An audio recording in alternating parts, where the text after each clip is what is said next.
নির্বাসিত লেখিকা তাসলিমা নাসরিন পড়ে গিয়ে পায়ের হাড় ভেঙে হাসপাতালে ভর্তি হয়েছিলেন।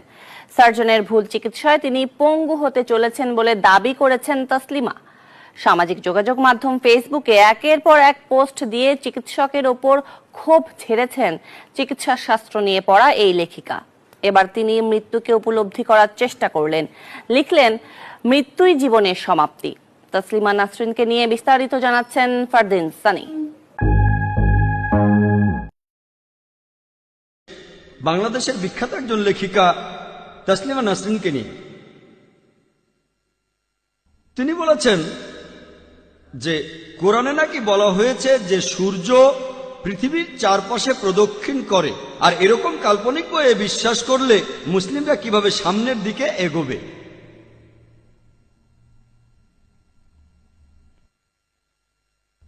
আমি সবাইকে চ্যালেঞ্জ করছি, কোরআনের কোন একটা আয়াত দেখান যেটা বলছে যে সূর্য পৃথিবীর চারদিকে ঘুরে।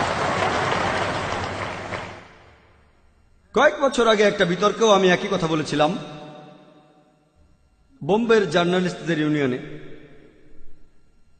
উনি এখানে যেটা বলছেন আমিও আগে বলেছি, পবিত্র কোরআনে সূরা আম্বিয়ার 33 নম্বর আয়াতে উল্লেখ করা হয়েছে, হুয়াল্লাযী খালাকা লাইলান নাহারা, আল্লাহ তাআলা সৃষ্টি করেছেন রাত এবং দিন।